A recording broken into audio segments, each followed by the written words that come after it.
think it's real now. I think it's a thing. Is it a thing?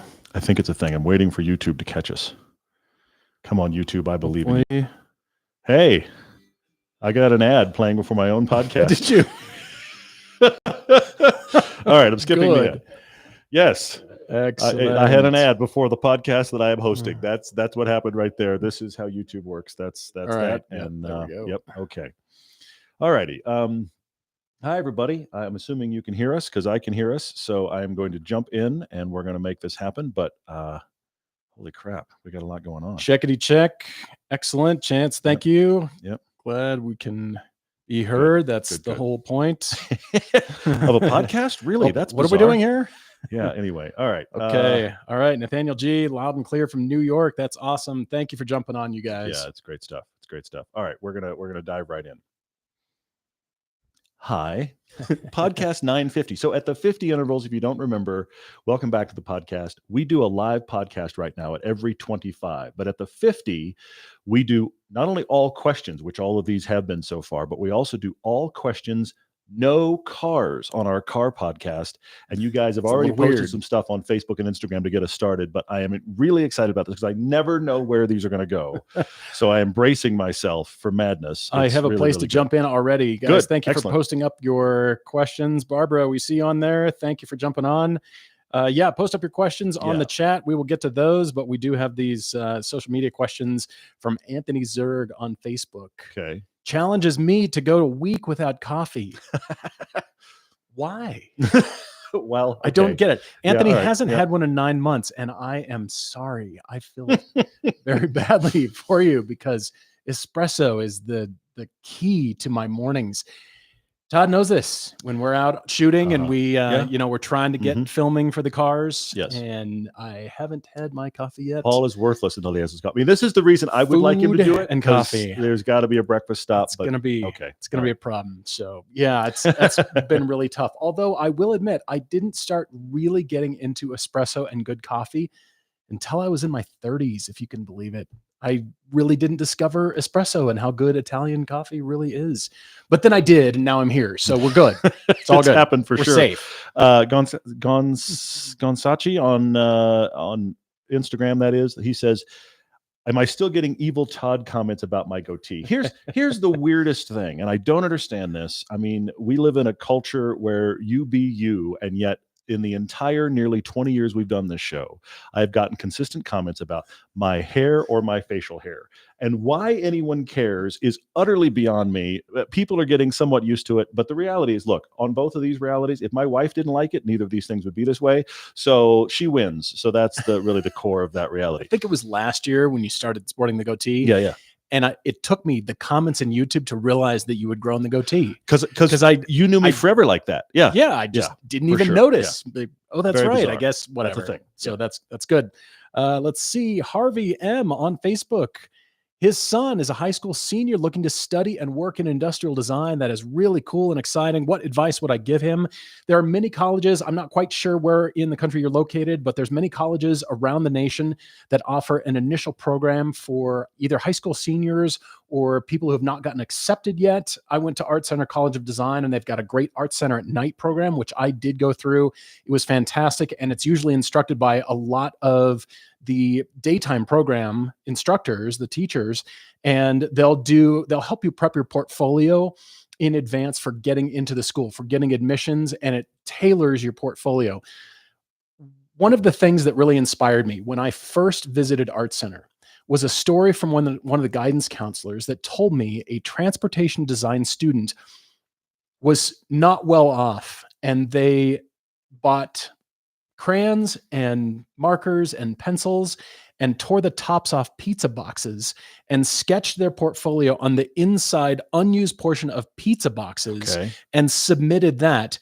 And you know what? The guidance counselors were impressed because it was different materials, but using what you got, which is what industrial design is all about, teaching you to use found materials, but also understanding the difference between art and design. You've heard me talk about it a lot. Design is 1,000 sketches that you sell for $1 each. Mm-hmm. A piece of art is something one time, you do one time, and then you sell it for $1,000. But design is all about understanding manufacturing and then being able to put it out there in a visual form that everybody on the planet can understand and that can be made. When those come together, you have sketched and designed a product that can be made for sale. And it's all about creativity in getting there and understanding those two. So like I said, a lot of schools have various programs to help you guide your son's portfolio into the entrance, and definitely visit a few different schools. There's a lot of good ones out there, and really also figure out what direction you want to go, because now there's entertainment design, of course, product design, transportation design. Cars are just big, expensive products. Clothes, eyewear, furniture, our computers, eyewear, it doesn't matter what it is. But I really encourage your son, and send me an email if you have more questions. Ted Logan, I want to answer your question real quick. You just said you have to go, and the answer is nothing at all. Actually, lawyers is the answer. Here's your question. You said, what's the difference between a cinematographer and a director of photography? Lawyers and credit arguments. Sometimes a director, seriously, sometimes a director, it's the same job. It's the exact same job. Sometimes the director of photography is the cinematographer and vice versa. And literally some directors will argue that they don't want the word director used anywhere else above the line. They are the only director. So they will not allow director of photography to be used because I am the film director.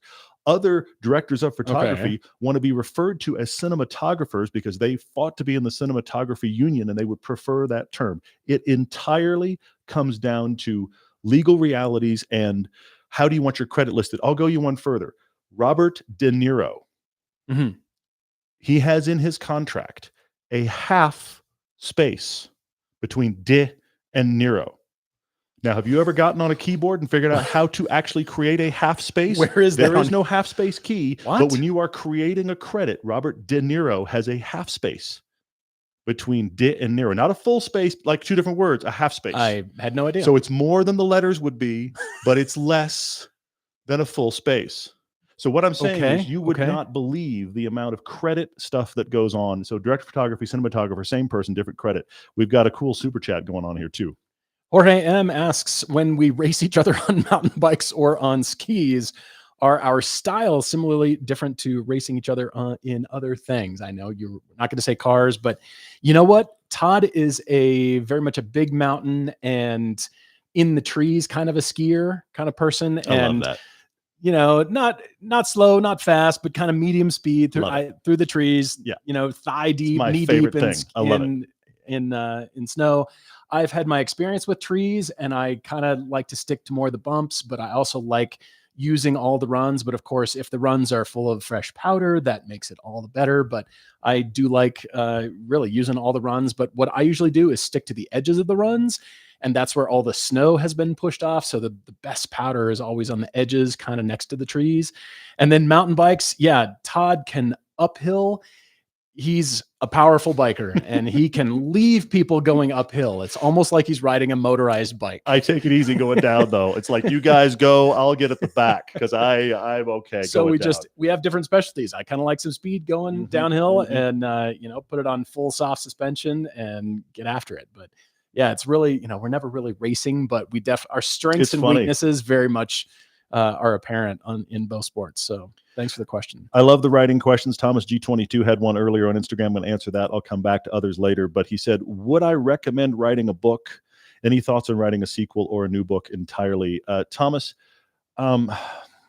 here's the thing. Unless you are a person who is striving to be a writer for a living, then I'm going to say yes, write a book, but only if you do not care where it goes. You're writing it for the purpose of saying you did and getting it done. And you have to release yourself. This is very hard. You have to release yourself from the results because that will steal all of the motivation to do it. It will also steal a lot of the joy of doing it. And then as far as sequel or new book entirely, I'm gonna read into your question because I'm not sure I'm right. Don't write on somebody else's IP. If somebody else has an idea, you're like, oh, you know what I should do? I should write a Star Wars thing. Don't do that. Try to create your own thing. Now, I know there's a lot of fan fiction that goes on. If you're playing around, fan fiction is a thing, but there's only one exception I can really think of, and that is, I hate to bring this up, but anyway, 50 Shades of Grey started as like Twilight fan fiction, and then it became a phenomenon of its own right. Okay, but it started as Twilight fan fiction. Generally, The chances of you writing in someone else's universe and having the chance of that ever becoming something, you have created another barrier for yourself. So I would say create a new thing that is you. Having said that, there's layers of this. The common way to make money as a writer now is you have one book with one character that hits, and then that's the book and character you're going to write for the rest of your writing life. Lee Child that writes the Reacher books, Tom Clancy that wrote the Jack Ryan books. Pick your, well, there's a Housemaid series going on right now. Once you have a hit, the entire book world, your agent, everybody just says, well, you just get to write that the rest of your life because you already have an audience built in, and it's so hard to find an audience. I am the opposite of that. I just want to write something completely different than the last thing I wrote. I'm limiting myself. I admit that I am that way, but you have to, if you have a hit, you have to keep writing that character and keep the hits coming. Our friend Richard is talking about a time machine. And the question is that we get one use of this time machine to go back to any time or event in the past 100 years. And only for 24 hours, you can observe but not change the event's outcome. Oof. Where and when do you go? Oof.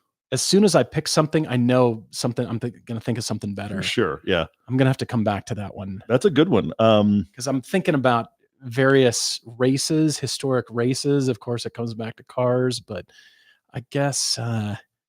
but observe, but then you would know things like the JFK assassination. Yeah. You would know, you can observe, you can't tell anybody, you can't change it, but then from your observation point, you would know more than maybe somebody else at that particular event. And then you can't do anything about it. Can you talk to other people about it?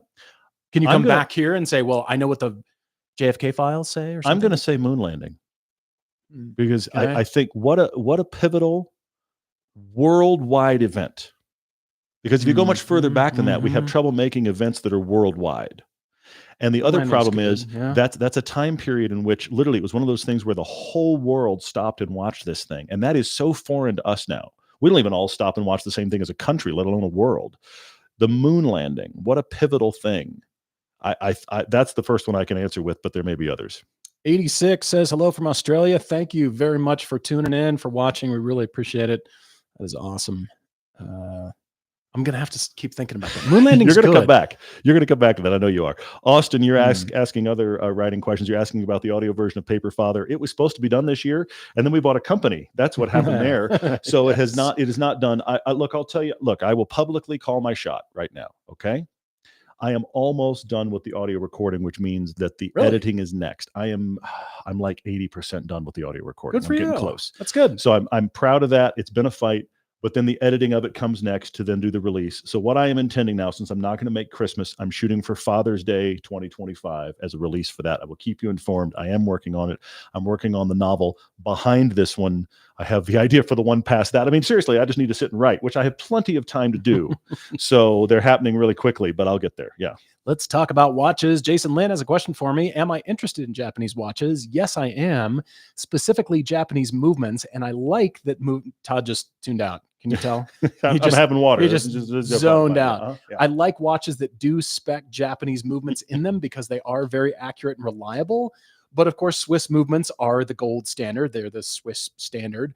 But you know what I'm really interested in is the Grand Seiko. I like Seiko watches, but the Grand Seiko is really for a different level. I mean, they are expensive, but Grand Seiko, when you see one of those, it's a conversation piece that really is a different level of being into watches and movements and the construction. It's so fascinating to me because you have a mechanical device measuring the minutes and seconds of your life. It still blows me away. So for an awesome movement, Grand Seiko watches are really cool. Look those up. There's a question here. Derek Miller is asking, who's our favorite rapper? And I am quickly out of my depth here, but I will give you two. Okay. One is Young MC. That's old school stuff, right? From the 90s, but I liked almost everything he did. Okay. that is super, easygoing rap by modern standards, but I really like Young MC. And then, you know what? I actually like Eminem a lot. I like Eminem because he has a tendency to do something I don't see a lot otherwise. And that is he breaks words by syllables to find rhymes. So he'll cut a word in half at a syllable because he can rhyme it to the end of the next line that is the end of a word. and he's also super fast. So I find his, I know this sounds weird, his sentence structure to be fascinating, and I like a lot of his songs. So I'm going to go with those two. I was going to guess Skilo. We're all thinking that right now. Your Anyway, son yeah. knows Skilo. Oh yeah, we've had fun with that for sure. Yeah. I'm going way back, and I'm going to say Run DMC because I grew up with Run DMC. Sure, yeah. And it's not that they were the best rappers ever. It was that they were so pioneering, and I love that about those guys. But of course, Ice-T, Tone Loc, Too Short, Gucci Crew, 2 Live Crew. That era. That's very funny. That whole era. That was my really high school funny. era. Yeah, I that's kind of very funny. listen to everything. But Young MC is really good. I thought That's his stuff really was good, great, and but he was fast too. Ice-T for me, like the original Okay. OG. Yeah. Before he decided to be an Yeah. actor. Yeah, I get it. That's very Yeah, funny. exactly. Yeah, very funny. Ted's asking who does the drone work. A little bit of everybody. I think of the three of us, Chance and Paul and I probably do the majority, even though Paul seconds that quickly after. But on our recent Sierra trip, we had Jordan Schieffer with us, and Jordan's an awesome drone pilot. So that allowed Paul and I to both be in the car the whole time. Chance was shooting all the on the ground stuff. Jordan was doing all the drone whenever we were stopped. And that's some great drone work. He's a heck of a pilot. So that's who does it most of the time. But it is, I mean, frankly, we're all hands on deck all the time. So it's a little bit of everybody. Ray Lee's got a question for us, saying a lot of people work at jobs because they are good at it, but they are not passionate about it. Have you met anyone like that as an industrial designer or a film editor? I have. And as we've talked about industrial design, it is the design of everyday objects. It can be as amazing as the interior of a custom jet or a yacht, or as mundane as a toothbrush, or any product in between. But as an industrial designer, your job is to design the product for your client to pull the most dollars out of that category, to beat all the other products in that category. But there's so many times that people get bogged down in what they're doing because they lose sight of that, because just another electronic product, how is that going to change the world? How is that going to change my life? I've got a number of different iterations that any one of them would sell fine because of the name. It used to be BlackBerry. All the BlackBerries would sell just fine. An iPhone, it's minimal industrial design, and it's now more about the UX design than industrial design necessarily. But there's plenty of designers who get bogged down, especially in the car industry. I know this is not the car podcast, but if you're talking about the door card for 3 months or a trim piece, and you lose sight of the overall vision about what that product is designed to do. That's why I do like architecture so much, and because interactive spaces change people's thinking. It kind of gets you out of your funk, your daily life, how you view things. And architects that create spaces, or products, certainly it can have that effect. There's been so many standout furniture designers that have created products, and it's so limited edition. Ross Lovegrove and so many others. There's a lot of those named industrial designers, and they're creating individual products. Some want to do products that are en masse. Yves Behar did that for a long time. I heard an interesting thing about Yves Behar. He was an art center graduate, and when he was in 8th term, he hired a marketing firm before he even graduated to start marketing him as a designer before he had done any actual projects for clients. Wow, that's this kind was of a through the moment of grapevine. genius. I cannot verify that, but Sure. I know there's some truth to it. But then he was suddenly a name designer, and any big project that he had his name attached to, well, it wasn't that the design was so amazing. It was he had the vision and he's executing. So that's what happens to a lot of big time artists. They're not the ones actually producing the art. They are giving Frank Gehry, they're giving the crumpled up paper for the next museum of some sort somewhere on the planet. And, he has his team execute. Yeah. So you set the vision, and then that helps keep things fresh. But of course, going to companies and saying, hey, I want to do this product for you. I know I can change your sales. We can, do something and change the perception of your company. That's what keeps designers fresh. Dak has got a super chat. Thank you so much for that. He said he's going to write in with a car debate soon. We hope that you do. But your question is favorite or several family-friendly podcasts. Honestly, I don't listen to that many. I listen to car ones, but I listen to a couple of ones that cover Hollywood, and they're family friendly, but you got to want to cover Hollywood. So that's the question mark there. There is a funny one about Hollywood called Martini Shot. They're only about 10 minutes long, and it's a former writer of Cheers. He started his career as a writer on Cheers in his 20s, and now he's in his 60s, and he's run all kinds of TV shows. So he's had all kinds of writing experiences. It's family friendly. It's always self-deprecating, and they're only about 10 minutes long. So that's an easily accessible Hollywood one. I listen to other ones that are more intense in the business, so that's not really a thing. There is a comedian named Justin Nickerson, and I just discovered he has a podcast called Don't Make Me Come Back There. And I candidly find it a bit hit or miss, but it's he and his wife, and they're family friendly, and that can be fun if that's your thing. There are a lot of comedy podcasts, but of course they vary in their family friendliness. I don't listen to a ton, so I can't help you a lot, but I appreciate you asking.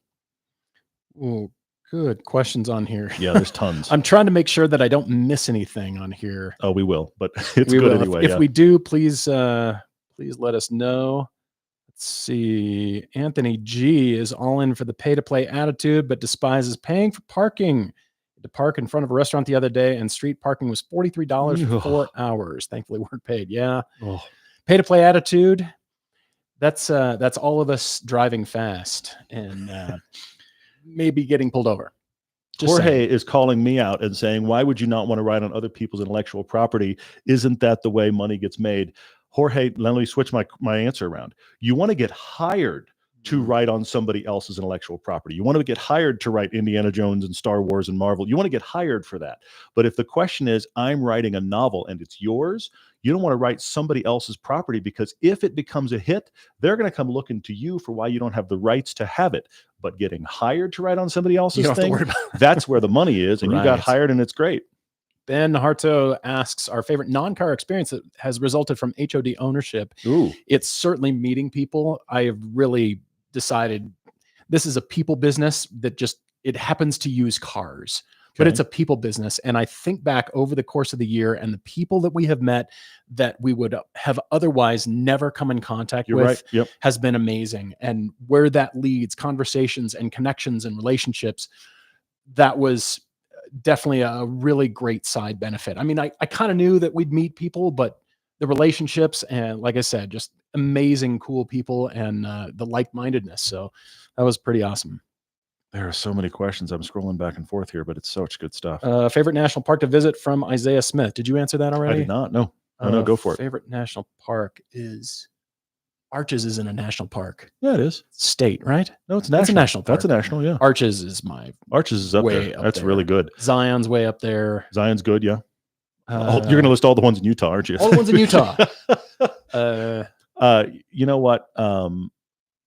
Teton is amazing, and Glacier is fantastic. That's good. Yeah, those are both really good. Let's see. Andrew M hasn't hit a live podcast since episode 500. Andrew, thank you for jumping back on. Really appreciate it. Thank you.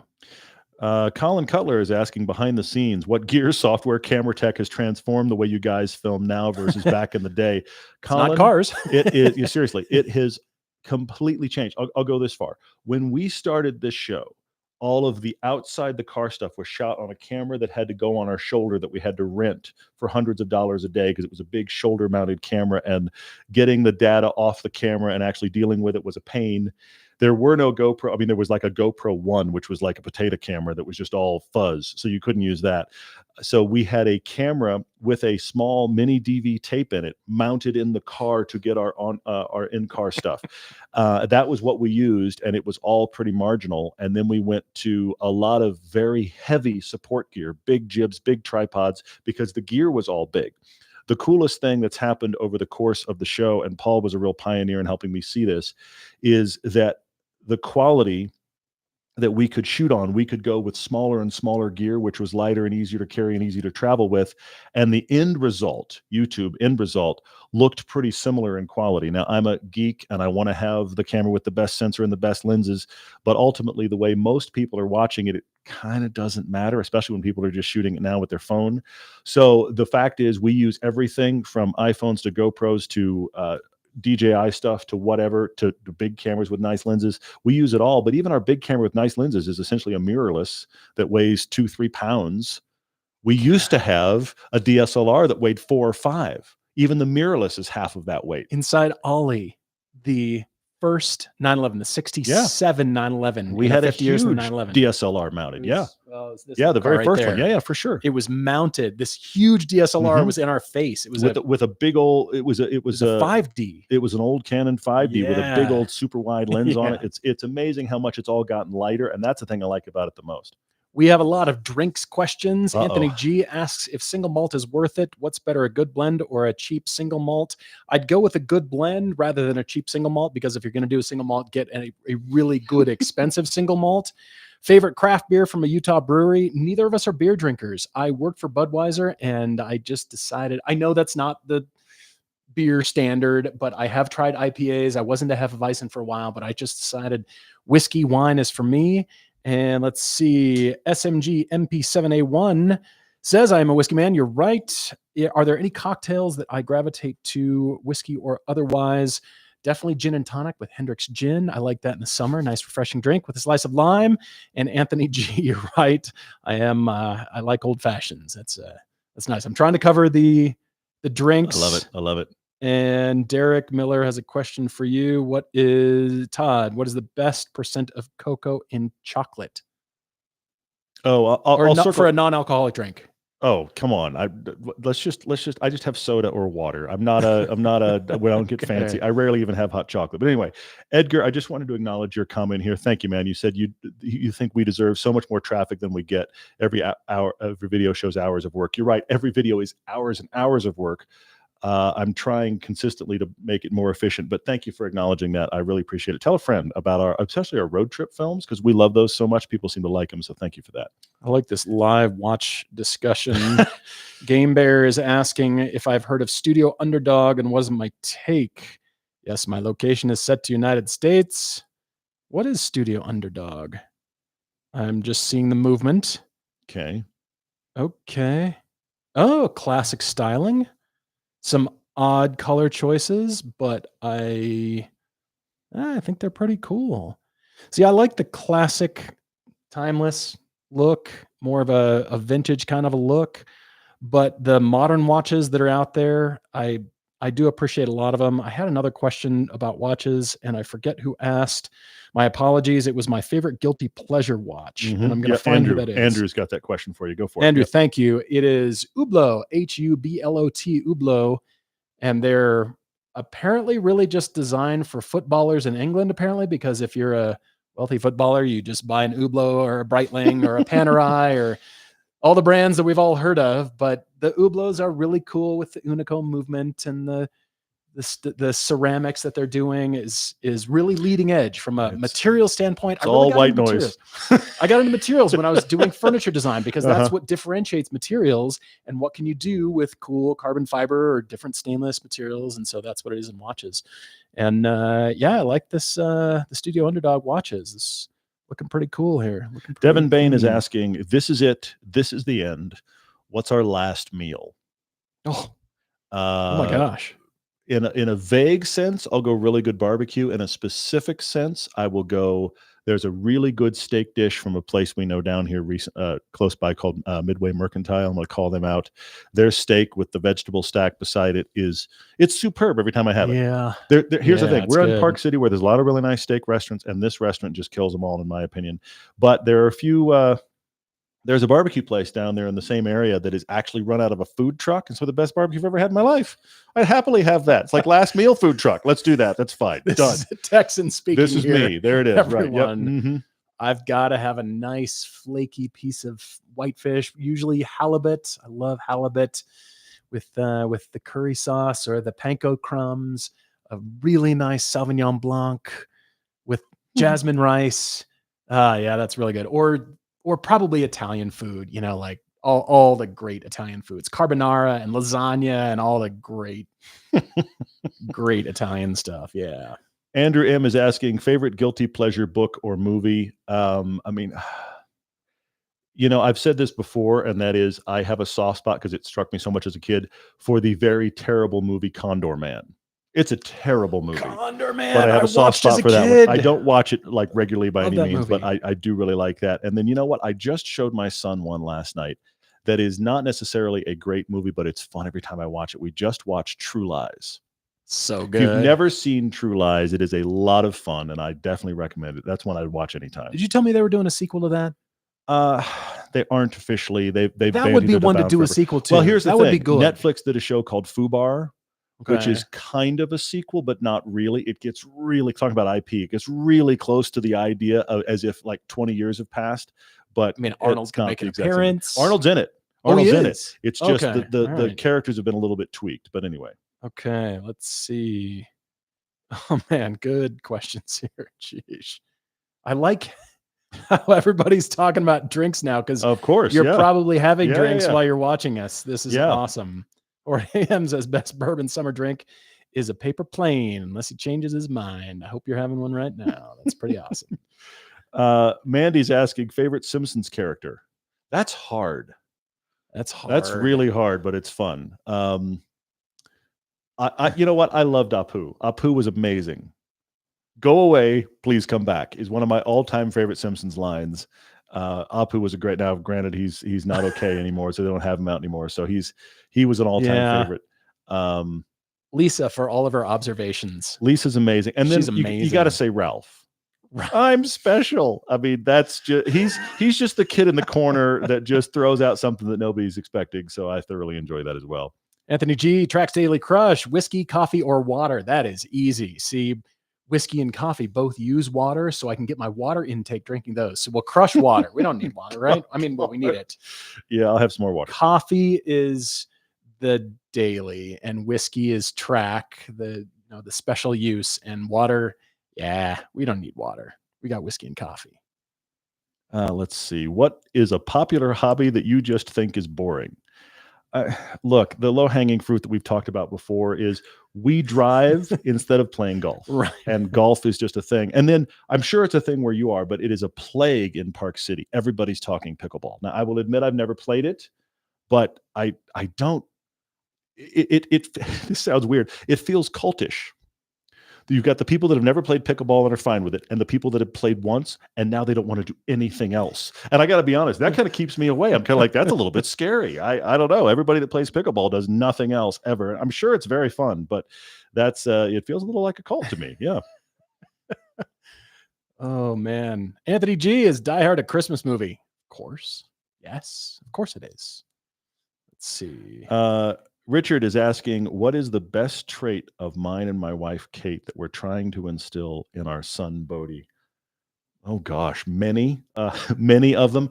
I would say patience and a tendency to not overreact.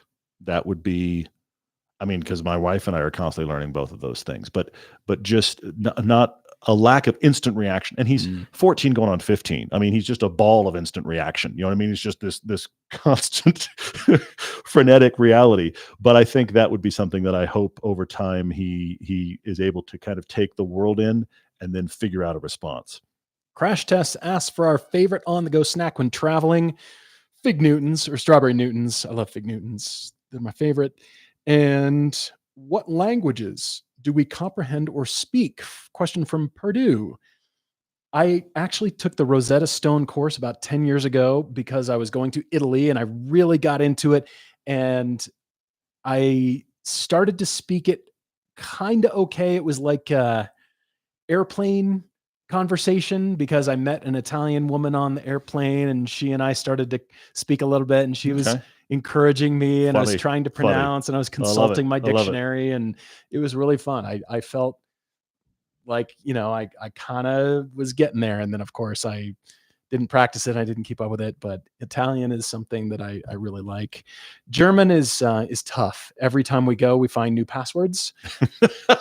Every time. Things that we have 3 words for is one massive word for them. Like lost luggage is what I got to get the photo of. Lost luggage is my favorite thing ever. It's bulky baggage claim. Oh my gosh. It's unbelievable. Yeah. Really crazy. Very, very good says the quality. He appreciates the quality of our sound imaging. Is it accidental? Honestly, very, very good. There are problems with every single thing we post that I would like to fix. Having said that, nothing in what we post is accidental. Yes. Because we work very hard on it. What we actually do is we actually do pan the sound. If the car is coming in on the right side of the screen and leaves left, I want that sound to go out to the left and vice versa. That is something that we do in post. We do chase it. I am in no way claiming that our stuff goes out perfect. Every single time something of ours goes out, I could tell you 10 or 15 things that in a perfect world I would fix them. But I also try to focus on the things we did right. But it's a lot of effort goes in. Thank you for recognizing that. You said you typically put on headphones because you appreciate our sound quality. Thank you, because much work goes into it. Chance helps me mix it, and it's a lot of work. He can tell you, but we work hard at it. Daniel N has been getting into Scandinavian home and interior design. Any recommendations of sites or books or inspiration to learn more or buy products that are not IKEA? Yes, I have suggestions. So you can type into any browser Scandi Rustic books. Scandi Rustic is kind of a thing. Actually, my sister is really into Scandi Rustic, and she and her husband have really done a great job with their home. But two book companies, publishers actually, that should have some books. I can't verify how many they have, but great titles from one publisher called Assoline, Assoline, Assoline.com, and also Taschen, great for furniture. Taschen, Taschen, the publisher. They've got some amazing books on furniture collections and interior design. Go browse both of those websites, and I think you'll be inspired. Andrew M said, is there a European country you haven't hit that you want to do an international road trip film? Andrew, in my perfect world, we do the definitive European road trip film. We start at one end of Europe and we do the whole thing. It's probably not going to happen. But having said that, I really want to drive through Spain. I very much want to drive through Italy. I really want to do Switzerland. Those Switzerland are the top for watches. 3. Sure. Watches. Those are the top 3 in my life that I'd love to drive through. We'll see which ones we get to drive through and we get to do a film about. But of course, I would love to do it and do a cool film. So we'll see if we can. Let's see. Ooh, Richard's got another question about design. Okay.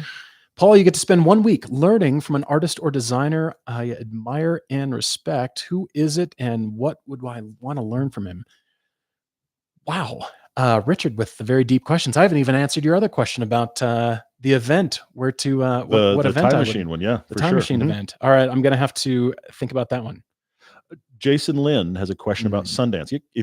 When it No. strikes you, go. I'll jump in Jason here. Lynn says he lives in Salt Lake City. He's asking if we've ever been to the Sundance Film Festival. Is it worth it for the average movie lover who lives in Salt Lake City? If you live here, absolutely, please come up. I hope that it stays in Park City. We'll see if it does. But here's the thing about Sundance. It's over the top and absurd. It's very expensive to go and all this kind of stuff. But here is the special thing about Sundance. When you go to Sundance and you sit in the crowd and you sit there in a movie that's about to start, you will have an experience. And this happens at some other film festivals, but I've never experienced it more than Sundance. You're sitting there and the vibe of the audience is they so want this movie to be great. Not okay, not I'm just here because I had nothing else to do. They want it to be great. And that is a special moment. I'm a geeky anyway, but going to a movie with a full theater is a fun experience anyway. It's one of the last communal experiences that we have, and I find that really cool. Having said that, you go to the average movie theater with the average crowd, and somebody's on their phone, and that baby's crying, and this person doesn't really want to be here, and that person's having a conversation with their spouse like they're at home, okay? That doesn't happen at Sundance. Everybody's quiet, attentive, listening, and they so want this movie to be great. Some of them aren't. But that movie-going experience is very special. So if you find one that interests you, like the write-up, you're like, that sounds really cool. Go to that movie. Even if it's just one, I think you'll enjoy it. Favorite Thanksgiving food? Mashed potatoes, of course. All right. Let's see. I've got, Richard, your answer for designer. It's 2 people. Patricia Urquiola, I think that's how you pronounce her last name. She is a starchitect, but she has done a lot of furniture design. And the second person is Jasper Morrison. They both have their own websites, and they've done a lot of different kinds of products and furniture. They're very wide ranging and very diverse in the kinds of products they have designed, from spaces to products, interiors. They've kind of touched it all, and how you move through a space, and then the objects that you interact with in that space. And that is really interesting to me, to get more of that interaction. Of course, car design. I mean, I won't say car design because this is a whatever non-car podcast, but whatever. Giorgetto Giugiaro, I mean, the master, of course. I would love to go back in time and sit over his shoulder and be involved in the conversations about that. And I'm trying to think, Richard, of your event. It would probably Moon landing's up there. That's a really good one. I just That's so the good. world coming together is the part of that intrigues me. That's It's just so good. and everybody just being so jaw dropped that humankind did that. It's beyond Yeah. countries. It's I don't know. It's a pivotal moment in my mind. Yes, and it's not a disaster. It's not something Yes. that Yes, It's especially weighs if you can't, heavy on if you us can't do and- anything about it. You know what I mean? I Yeah. don't necessarily want to Yeah. see a disaster more, but anyway, Yeah. yeah. Agreed. Colin Cutler is asking me my top movies of 2024. They stand out either good or bad. I'm going to go with 3 really good ones that I've seen.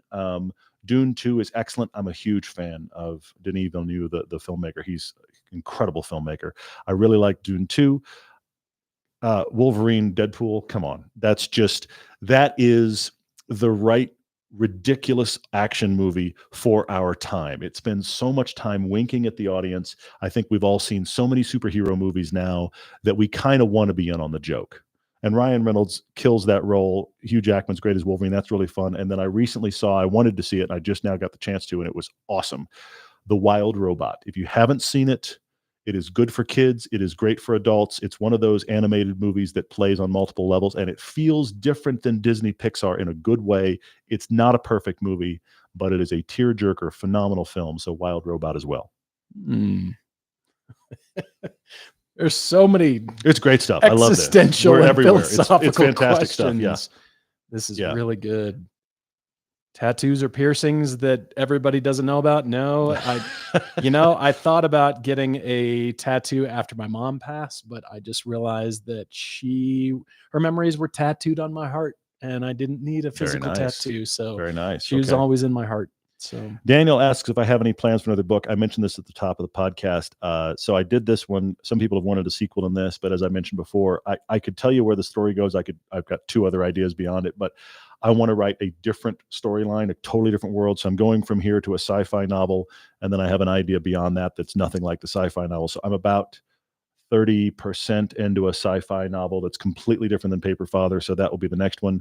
And then I'll tell you about the one after that once I get the current one finished. And there's the whole audiobook of that one. So, I got nothing but time. It's going to be great. Yeah. Mhm. Aaron G is asking about this big print on the wall behind us. Where can he get it? Aaron G, send us an email. This is actually on a sheet of aluminum that is standing off the wall. So it's not paper. It's printed on aluminum. So it's all color fast. I've been told that the print will last for 250 years. So it's going to be color fast for a long time. Somebody's going to have it. Yeah, So it'll be great. Anthony Goddard, is Die Hard a Christmas movie? Yes. I feel like we get that every year. We did. I answered that. Yes. Yes, it we're is good. We're absolutely a good. Christmas movie. There is no question. I don't even know why we're talking about it. Also, Devin, who I know is a barbecue guy, said, what is my barbecue preference and why are beef ribs heresy? I agree. Pork ribs for the win. Absolutely. Yes. Okay. Let's see. Oh my gosh. Other motor vehicles we enjoy from Angel Rivera. Other motor vehicles. Boats are kind of cool. Planes are cooler. I'm not a pilot. My dad is a pilot. He was a pilot. Enjoyed going with him. Yeah, I got a friend in town who is a Cirrus aircraft owner, and he's been offering to take me up, and I'd really like to go. We just haven't had time, so need to go. Let's see. Such good stuff. This Favorite is toy really good. growing up? Hot Wheels, Matchbox, Sure. Transformers, G.I. Joe. G.I. Joe. Yep, for sure. Yep. What else? My friend had the aircraft carrier. L.T. Arnold had the aircraft carrier that he got for Christmas. I had the jet. I had the F-14, and I had the I would F-14. swim with it and push it underwater because that was the closest I could get to it flying. That's so It was cool. really cool. Yeah, I was. He had the whole Anyway, yeah. carrier in his room. I was so jealous. Let's see. Have we thought about using Kickstarter or physical copies of our road trip films for more cinematic pieces? The physical copies we did for a while. As you can see, we did them for a while. It's most of the software that existed to allow you to make Blu-rays at home has not been continued, so that's died. It's made it much harder to actually author these like we authored them ourselves. And the take rate for people wanting physical media has steadily decreased. So it's really hard to justify the effort and the cost to get them made. I hate to say that because I'm a guy that really, really likes Blu-rays, but that is the problem. Kickstarter, we did Kickstarter years and years and years ago, did not go well. we have Patreon, and we greatly appreciate those folks, and Mhm. they're all involved on our Discord. So thank you guys for that. That's the best way to support us if you'd like to support us. We don't do Kickstarter beyond that because it hasn't worked for us. So it's not something we've done. But I love doing these big road trip films, and the more people you can encourage to watch them, we would appreciate it. Daniel N. talking about product design. Yes, I worked for Kawasaki Motors in Irvine, California, and it was all of their products, including watercraft. And I did design work for the Kawasaki Ultra 150, that late 90s to mid 2000s Ultra 150 design. I worked a lot on that. That definitely dominated my time. And what was so crazy is this cool new thing with a roll cage that was like a single seat off-roader. It was an ATV with a roll cage, and then they decided to do a tandem inline design. I worked a lot on those, and those have morphed into all the Razors and Polaris off-roaders that we see now.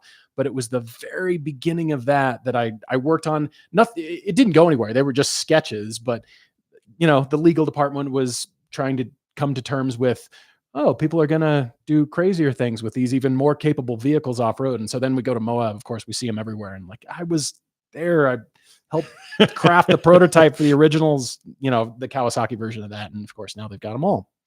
Really crazy to see. Rich Cracknell, if we had the chance, would we go to low Earth orbit, the moon, or to Mars? Rich, I am a space geek. I would totally do low Earth orbit and possibly Mars. I would go to the space station. Absolutely. I don't want to be there half a year because the spaceship broke. I don't want to do that. I'd like to go up, spend a day or two, come down. That sounds about right to me. Maybe the moon. Mars is right out. That is, people keep talking Mars, like, oh yeah, we're going to move to Mars. No, we are not. Okay. That is an environment you do not want to be in. But I am fascinated by the moon. Space is one of those things I would love to say I did and be done.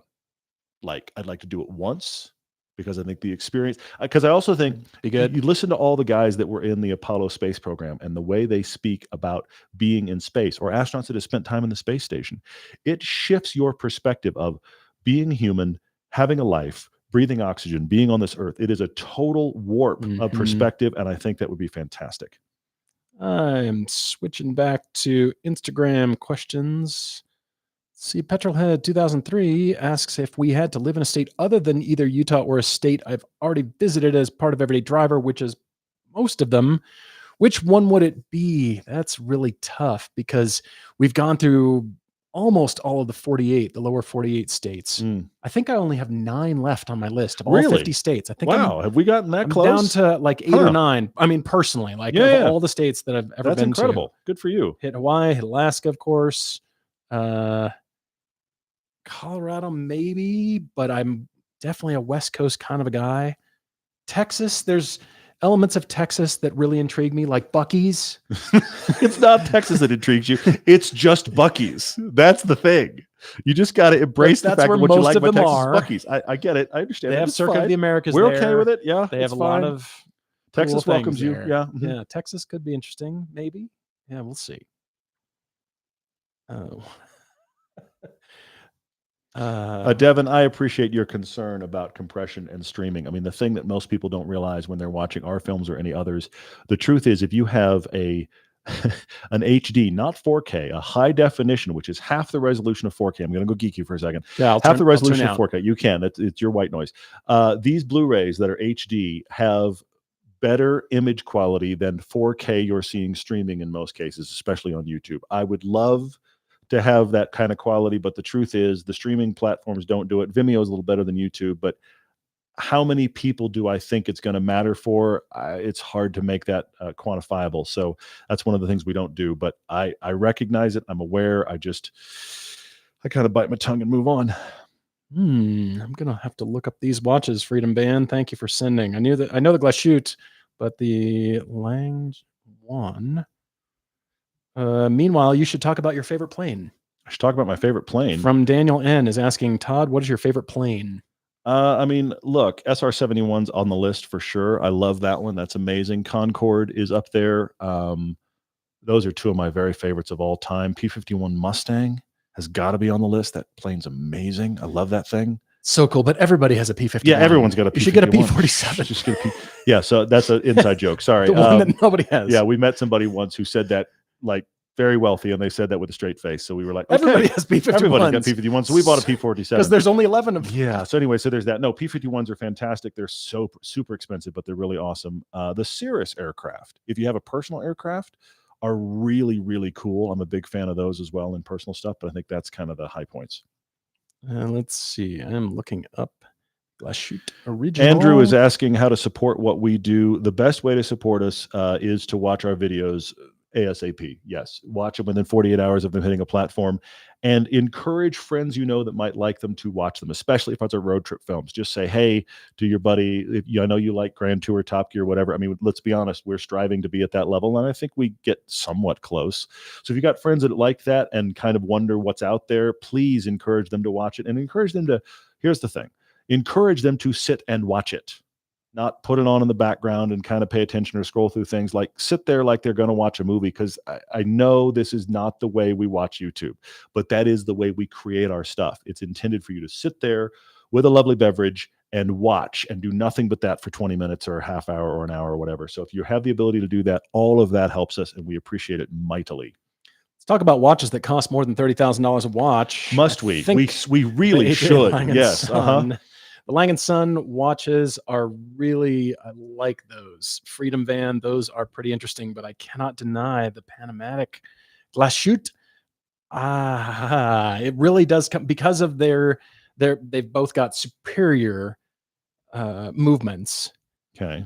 I think it does come down to the cleanliness of design. I guess I'm all about Glashütte is good. They're very clean, but you know what? My leanings are more towards the Lang & Son watches. I think they appeal aesthetically to me more, and I like that 1815 design. I like their style quite a lot. Lang & Son. Cars of Metal 77 called out the Bell X1 first plane to break the sound barrier. That's a cool plane. I totally 100% agree with that. And that gets us into the X15 and a bunch of other stuff that it was the actual cutting edge at that point. There were so many crazy planes that were barely planes at that point. So many cool things. Got Hill Air Force Base here that, when stuff comes over the house. Yeah. If you hear it, it wasn't intended for you. If you're right, you'll never hear it otherwise. Nope, not going to happen. Because once they've gone by, it splits the sky open. It's just incredible. So it's cool. We did get to see a few years ago. I saw the F-35s piloted by the female captain. She leads the squadron here. Amazing. Those are crazy planes. And she led the four planes that just real slow right over Park City, and I could see it. It was just super cool. Somehow you merge an F-22 and a Harrier, and you come up with the F-35, which is a ridiculous thing to try to build. Yeah. Anyway, Chuck Yeager, toughest man ever. Yes. I agree with that. Let's see, what else do we have in here? Oh, Richard, you're asking about podcast 2000, buddy. Can we get to 1,000 first? I thank you, man. But my gosh, I mean, look, will we reach 2,000 in another decade? I can't for the life of me say where we're going to be podcast wise in another decade. I will say this: when we reach podcast 1,000, and there's lots of announcements coming up on that early in next year. When we reach 1,000, we're going to make some small tweaks to the podcast. It will still be the car debate. It will still mostly be about cars, but we're going to make some tweaks, and we're excited about that. But we cannot believe we're at 950 at all. It's absolutely astonishing to me. I was having a conversation with somebody recently. We were telling them what we do. And because I feel like now, much more so than when we started, I feel like everybody has a podcast. There's so many more podcasts than when we started a decade ago.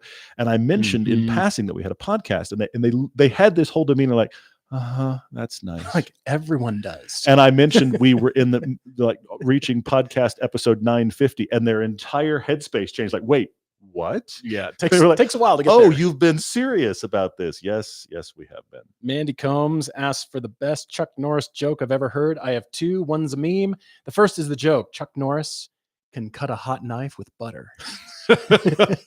All right, good. The second one shows Chuck in front of the great Egyptian pyramids, visiting the sand castles he built as a kid. Awesome. I love Chuck Norris jokes. Oh.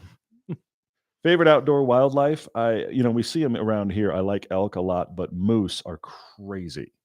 They are massive. Yeah. And they have this fantastic demeanor, which is I feel like is very unique among wildlife.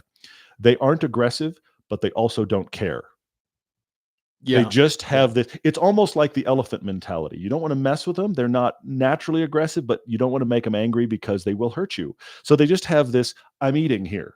I'm going to stand here in the trail where you would like to bike, and I'm going to eat. And when I'm done, you can pass. I just don't care. Yeah. Which is kind of fascinating to come up Yeah. against because they're huge. My dad is watching, and he'll know this story. He and I and my sister went on a really cool up close canoe trip with a guide, and we were in the canoe and watching black bears on the shore bring salmon out of the river and tear into them. And we're 20 feet from these Alaskan Whoa. black bears. Of course, yes, in Alaska, and watching them rip into the fish. And we're just far enough, and we can get away if we need to, if they jump in and start Sure. to come after the humans. But it was also a fishing trip. And so we had the freshest salmon because the guide brought a hibachi. Oh, wow. And he grilled them right there. And so we were having fresh salmon, and the bears were having fresh salmon. And fresh salmon for everybody. I like it. It was It's good. so crazy. It was cool. Cars of Metal says he's never seen me and Hugo Weaving in the same room. I will take that as a compliment. I will absolutely take that as a compliment. He's a phenomenal actor. I love his voice work. He's really great. He's in Slow Horses. He was in Slow Horses. I've been getting into Slow Horses. That's a surprising show that most people don't realize. My sister got me into that. Yeah, it's a really good show, and he's in the latest season of Slow Horses. I was wondering, like, that guy looks familiar. Absolutely. I've seen him somewhere. And I was like, yeah. Crazy. Mr. Anderson. It's like, if he had said that, they have to work that in there somehow. You would think they would, but he's such a good actor, and he's been in Lord of the Rings and Matrix. The whole and all these series other is things. superb. Yeah, it's really very good. If you haven't seen that, that's actually based on we're back to writing. It's based on a series of unloved novels. This guy is a published author that wrote a bunch of Slow Horses novels. It's one of those things where I say unloved. He's been successful as an author, and he's written a bunch of these books, but they never really caught fire. They had an audience, but they never really caught fire because they're the anti-James Bond books from a British author. And now they have this Apple series where you have to kind of be concerned about Gary Oldman. I mean, Gary Oldman played Commissioner Gordon. Yes. Here's what you need to do. If you're going to watch Slow Horses on Apple TV, you want to get a picture of Gary Oldman from the Christopher Nolan Batman movies, and then jump immediately to watch him in Slow Horses, and you'll think he's about to die. He is so disheveled and overweight and awful looking, and he nails this part. It is the exact anti-James Bond. But this TV series has made the novels a whole other level of successful, and I love to hear that. So that's really cool. He was also in what was the Bruce Willis movie? Leeloo Dallas Multipass. Oh yeah, of course. Fifth Element. Fifth Element. Fifth Element is an unsung movie. Of course. That's Luc Besson. A long time ago. Yeah. Yep, he had some crazy movies. He did. Yes. Best coffee brand and blend. I'm currently into Lavazza Super Crema. You can get it on Amazon. Sure. It's a bunch of words I've never heard strung together. I did discover Lavazza because they have a coffee shop inside the Palazzo in Vegas. And there's also Illy, and I like Illy a lot, but Lavazza is pretty darn good. I have to have the medium roast because my machine that I got in January only takes medium roast, and you can actually void the warranty if you get too dark of a roast because the oil from the beans will clog up the grinder and void your warranty. The ceramic bits in there won't. Anyway, so there's problems I've never ever heard of, which is amazing. I have to be careful about the roast color of my bean blend. This entire conversation is something I have never worried about or heard of until right now. So that's kind of amazing. Who knew? Yeah. All right. Who knew? Mandy is asking if we had to watch a show or film with a poor director with great acting, or something with a great director but mediocre acting, what would we pick? Actually, I think great performances can overcome a bad director in most cases. One of the rare exceptions, but you'll see proof of it, is the Star Wars movies. George Lucas, big idea guy, created a good universe. Watch his stuff. He likes the acting style of the 20s and 30s, which feels really stilted and awful today. So watch the first Star Wars movie, the original 1977 Star Wars movie. He's clearly giving direction to everybody. And Alec Guinness and Harrison Ford just don't care. They do their own thing, and they do the best work in the film. Okay. And you jump to when he did the first movie of the second trilogy, if you will. And you have Ewan McGregor, Natalie Portman, and Liam Neeson Nobody's arguing that these are bad actors, and they do some of their worst work ever because he's directing them and trying to get them to act stilted. And so when they step out on their own, they do their best works. I do think that really good acting can elevate. You can have the best director in the world, but if an actor gives a line and it feels fake, there's little coming back from that, unfortunately. Anthony Zerg says, Paul is the Bachelor About Town. Which of my fleet attracts more attention from the ladies? I can't decide if it's my Rossignol skis or my pivot bike. I would like to think it's the bike, when you roll up and you've, done some cool jumps and you're, rocking it. Right. That's our Oh, typical you're rocking Tuesday. a pivot. Yes. Sweet. You do have a very cool bike. I will say that the pivot It's- bike it's is cool. very, very See, nice. I I'm will give that, hoping yeah. the ladies would like my pivot bike. Notice the pivot. Good Lord. Thoughts on Sharknado? I think Sharknado is a perfect. I could teach a course on Sharknado. Sharknado is the perfect example of why Hollywood is stupid and why it's awesome. It is both. The fact that there are sequels to Sharknado, this is what happens. You have a stupid idea, you get some D-level actors that used to be famous. It catches fire for its absurdity, and then what do you think? Not, well, that was lightning in a bottle. We got a lot of money. That's nice. No, we should do 6 more. The first one was bad. So how they don't get better.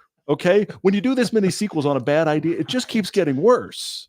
I actually know a producer who did a movie called Sand Sharks because they saw the success of Sharknado. That sounds bad. They did a movie called Sand Sharks, which is exactly what you think it is. Somehow sharks are traveling through sand and jumping up and killing people. I don't understand it either, but that was at least successful enough to make its part of money the plot back. of the other guys. Mark Wahlberg, Will Will Ferrell. They talk about that. Sand Sharks. What would be the syllabus in the Fast and Furious? Devin, you're killing it. I love it. That would be an easy course to teach. It would be a very easy course to teach because you have the first movie, which is at most it's a cop entrapment movie. That's what it is at best. If you give it like its best version, just set in the world of cars. So is the second one, but worse. The third one is essentially just a cultural appropriation movie. Let's show you why drifting is cool because you don't even have the original people in it. Then the fourth one, somebody goes, what if we brought back the original cast and made it a heist movie? And now we're into like Die Hard on wheels. There's a fantastic progression there. I could totally teach that course. Call it that. I could Die Hard on wheels. I could teach that course. Absolutely. Yep. Let's see. Trying not to miss stuff. People are telling jokes on the live stream. I love it. It's awesome. fantastic. It's great stuff. Great. It's great stuff. So here's a question that gets personal, and I don't know if you're going to be like, I thought so, or no, I don't think so. And it references to a question I saw earlier. Somebody said earlier, and I think they actually removed the question, but I did see it. They said, Todd, I was watching an old episode, and wow, aging's been a problem, hasn't it? Yes, it has. Yes, this is what I'm working with. It wasn't great to begin with. I had terrible skin in college when I was supposed to be at my best, and it just hasn't progressed. I am aging for both me and my wife. I have said this for years. She is timeless, and I am aging for both of us. So there's that question. But you also asked, how old are we? It's never really been discussed. We don't hide it, but it's also not something we discuss a lot. We're both 51. So that's right now. I can tell you right now, you're either going, wow, they're 51, or ooh, that's not good for 51. Depending on your take, that's the answer. Age ain't nothing but a number. Yep. It's all in your head. Here's a question. How old do we act? But there's your actual age, and then there's hopefully how old you act, which is. But here's the problem. I know plenty of guys in their 60s that act like they're 18 or 20, and I'm like, stop it. That's true. Stop it. Put the vape down. They drive and like grow that. up. True. Okay, I've met that guy, and then you meet the other. I was this person. I was 17 and acted like I was 30, for better and for worse. That's just how it's always been. Yeah. Oh man. Greg Evans, what authors inspire me? I love Stephen King. I love Stephen King because he keeps with the exception of a couple of things, he keeps writing new stuff.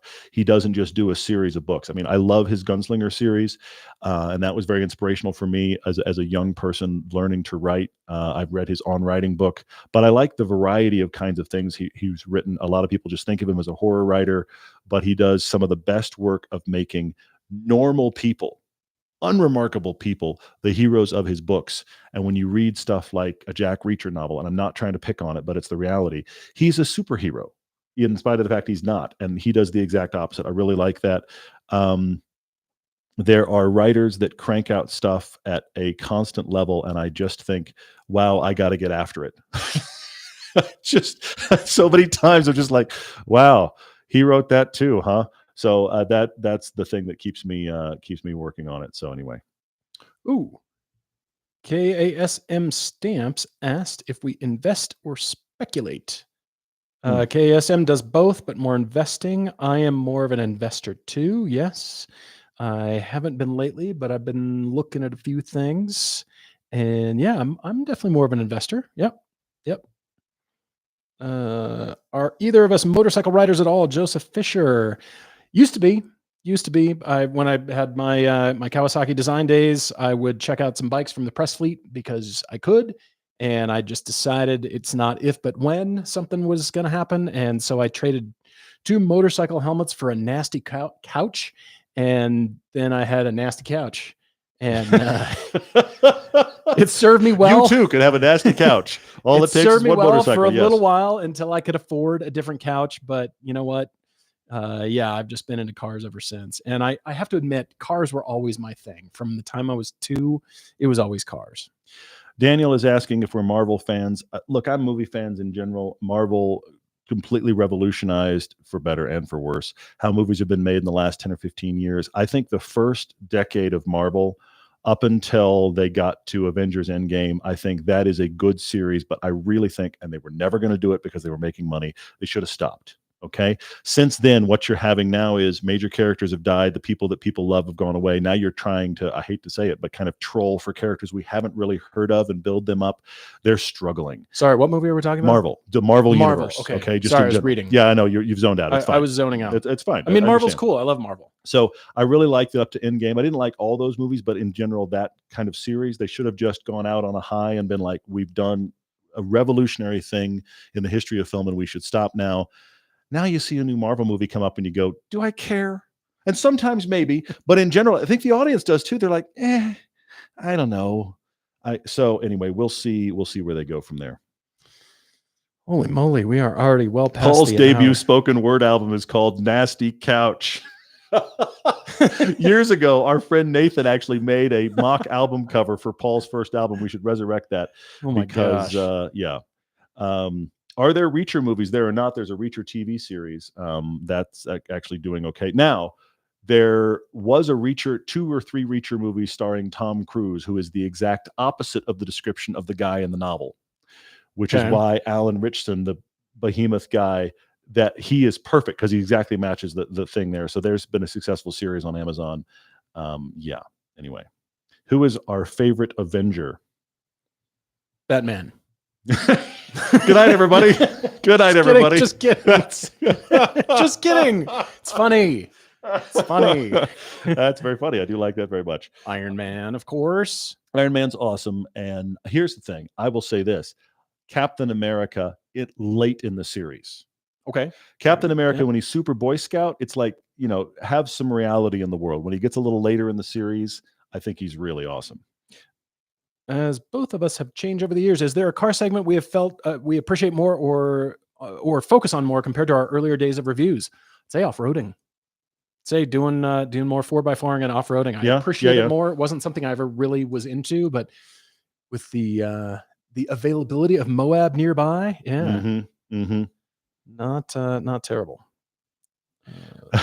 Freedom Van. Hey, Todd. Doug DeMuro will probably sell you his Cayenne when he's done with the series. I have 2, and I am doing just fine. Thank you very much. We've got some cool stuff coming up with the Ruba Cayenne. Well, I can't wait to share you could have. Really, please stop. Cody's going to start. Please stop. Driving. Daniel is asking for a list of movies that you must see. Daniel, how much time do you have? I have a list. Here's a question I love asking people, and I'm not going to run this down too far, but this question I love asking people: your top 3 or 5 movies you've ever seen, because I feel like you can really find out what resonates with a person when you find out their top 5 movies. And when I say that, I'm a movie geek. I don't mean the top 5 movies a movie person really ought to see. I mean top 5 movies that if one of your friends said, I've never seen that, you'd be like, we're watching it right now. I love it so much. I find top 5 movie lists to be great. I could go on and on. I have a list on my phone. My son was just adding to it of movies I want to make sure we see together. There are so very many, but I'm going to give you a couple. If you've never seen Unforgiven, it is a phenomenal Western you should see. If you've never seen Lawrence of Arabia, that is the pinnacle of old movie making. It is shot in Panavision, super widescreen. They actually did everything you see in the movie. People are out in the middle of the desert with hundreds of people on camels having an actual fight. This is what inspired Steven Spielberg's Is that creation. the start of a joke? No, it just totally sounds like it. Sorry. No, but it's what inspired Steven Spielberg's set building and the way he built the sequences of Indiana Jones comes from Lawrence of Arabia. Now, it is a 4-hour movie. It has a pacing where if you made it now, the movie'd be like 80 minutes long. And they did it for 4 hours. It has 1960s pacing. But if you want to see how big movies used to be, Lawrence of Arabia is a must-see. Speaking of investing, Cade Kuda is asking if I'm an investor in Bitcoin, and I am not.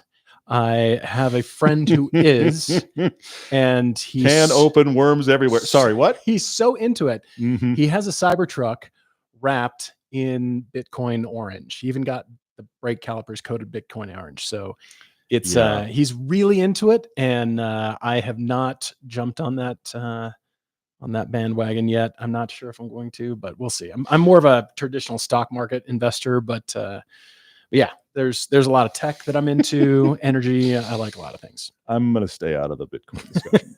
I have. I mean, his truck, you can't miss his truck. I have Cybertruck.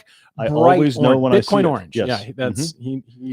Quiet Man, Pulp Fiction, and Pan's Labyrinth. Those are 3 great movies. Pan's Labyrinth is creepy and awesome. Guillermo del Toro killing it with that movie. That is such good filmmaking. And actually, that was a New Line movie that I worked on. That was late in my New Line opportunity. And I was very, very proud to work on that. Children of Men is another good one if you're talking about somebody's bringing up Clive Owen movies.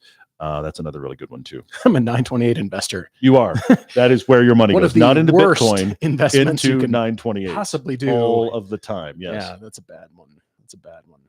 Well, should we wrap things up? I'm like I said, I'm scrolling back through as There's so much good stuff. You guys, this is always fun. I actually really enjoy the All Question No Cars podcast. We couldn't do it every time, obviously, because we'd run out of topics. But you guys like get pent up about questions you want to ask. It's so awesome. It gets us off in all kinds of things. Yeah, it's great. For sure. Let's see. I really love it. Eugene Wang asks me, what is my go-to daily sipper? As of late, Eugene personally finds Angel's Envy Single Barrel in Sturgis, South Dakota. And it's amazing. And I still have not had it. Let's see. I discovered Garrison Brothers, a Texas whiskey, thanks to Monica and Nugget, who brought it to one of our meetups recently. And it was really good. We're all sort of looking at each other like, yeah, this is great. Good stuff. It's not the daily sipper. I'm still into, the single malts, Aberlour, and the Japanese whiskeys are still good, but that's cool. I'm glad you found that. I haven't been into it all summer long. We've been traveling and it's just been hot weather, but the snow's starting to fly. In the this is how I know this needs to end. In the chat right now, my wife is asking questions about Doug DeMuro's Cayenne in case we want to buy it. So good night, everybody. That really is probably the place we need to end it. So that's really good. Awesome. No, thanks to my lovely wife for watching and putting up with me in general. That's pretty awesome. There will be more of these. We will continue with the lives at every 25. So that means 975 is coming. 1,000, I promise you, is going to be epic. We are working on that. I wish I could tell you more, but I want to hold it close to the vest till we get a little closer, but it's going to be really awesome. Thank you guys so much for being a part of what we do. I know we say it over and over, but it does help. Please rate the podcast and share it with a friend. Please share our YouTube videos with friends. As a reminder, we have 2 YouTube channels. The other one than this one is our original Everyday Driver channel. We're putting out stuff on our own cars, big road trips, big multi-car comparisons with a TV quality. That's about every 3 weeks right now because of the combination of Hooked on Driving and Everyday Driver. So about every 3 weeks on that channel. We've got stuff lined up already that we got shot this year that we can't wait to come out. Oh, Christmas Day, we have a new road trip coming out. That's right. That we did with the Griots boys. Yes. It's going to be so much fun. Plan on that Christmas Day. Thanksgiving Day is coming up. We have a cool 2-car comparison. The MX-5 and the Z4 comes out Thanksgiving Day. We don't have a tool comparison. We don't have a tool comparison. Yes. Right. So anyway, so that's coming up, but job. There's lots of stuff. And then our test drive channel, test drive videos where you are right now is roughly every Sunday. There is a new piece that drops there. Podcast is still twice a week. You guys interacting with it is what helps other people find it. And thank you for your comments and your support. If you want to be a part of it further, yes, Patreon is a great place for you to support us. You can get, if you're at the upper levels, you get to hang out with us once a month. And then, of course, there's the Discord, and so many great people on the Discord. It's just a community way beyond you and I love it. Yeah, It's it is really awesome. cool. Yeah.